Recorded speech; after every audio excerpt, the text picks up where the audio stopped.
Hello friends, ഇന്ന് നമുക്ക് ഒരു ചമ്മന്തി അരച്ചാലോ? ചിക്കൻ ചമ്മന്തിയാണ് കേട്ടോ നമ്മൾ അരക്കാൻ പോകുന്നത്. അതിനായിട്ട് നമ്മൾ കുറച്ച് ചിക്കൻ കഴുകിയെടുത്ത് വന്നിട്ടുണ്ട്. അത് എല്ലില്ലാത്ത ചിക്കൻ നോക്കി എടുക്കണം കേട്ടോ. ഇനി അതിലേക്ക് നമുക്ക് കുറച്ച് മുളക് പൊടി, മഞ്ഞൾപ്പൊടി, ഉപ്പ് എന്നിട്ട് നല്ലോണം മിക്സാക്കി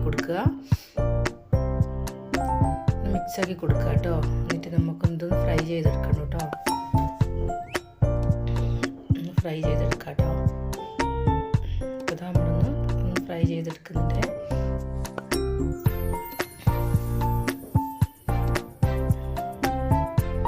നമ്മൾ ഫ്രൈ ചെയ്തെടുത്തിട്ടുണ്ടെങ്കിൽ ഇത് നമുക്കൊരു മിക്സിൻ്റെ ജാറിലേക്ക് ഇട്ടിട്ട് ഇത് നമുക്കൊന്ന് ക്രഷ് ചെയ്തെടുക്കാം കേട്ടോ.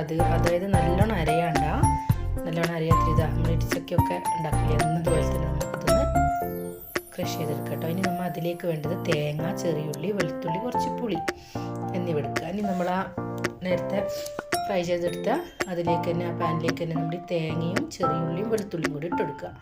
എന്നിട്ടൊന്നൊരു 5 മിനിറ്റ് നല്ലോണം ഒന്ന് വാട്ടി കൊടുക്കുക കേട്ടോ. അത് വാട്ടിയെടുത്തിട്ടുണ്ടെങ്കിൽ അതിലേക്ക് നമ്മൾ പുളിയും ഇട്ടെടുത്തിട്ട് ഇതൊന്ന് നമ്മൾ അരച്ചെടുക്കുക. നല്ലോണം അരയണ്ട കേട്ടോ. നേരത്തെ നമ്മൾ ചിക്കന് ക്രഷ് ചെയ്തെടുത്ത പോലെ തന്നെ ഒന്ന് ഒതുക്കിയെടുക്കുക.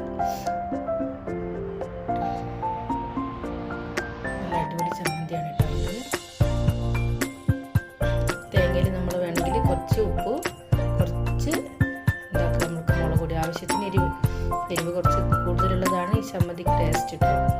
അപ്പോൾ ആ എരിവ് നല്ലോണം ഇട്ടിട്ടുണ്ട്. ഉപ്പ് അതൊക്കെ നമ്മളെ പാകത്തിനനുസരിച്ച് ഇട്ട് കൊടുത്തിട്ട് നമ്മളിത് നേരത്തെ അരച്ച് വെച്ച ചിക്കനിലോട്ട് ഇതാണ് ഇട്ട് കൊടുക്കുക.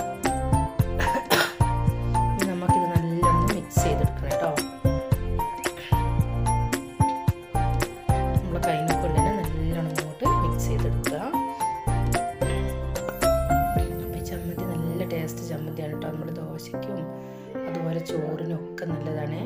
ഇപ്പം നമ്മൾ അധികം ചിക്കൻ കൊണ്ടുവന്നാൽ കറി വെക്കാറില്ല, ഫ്രൈ ചെയ്ത് എടുക്കാറില്ല. ഇങ്ങനെയാണ് കേട്ടോ എടുക്കാറ്.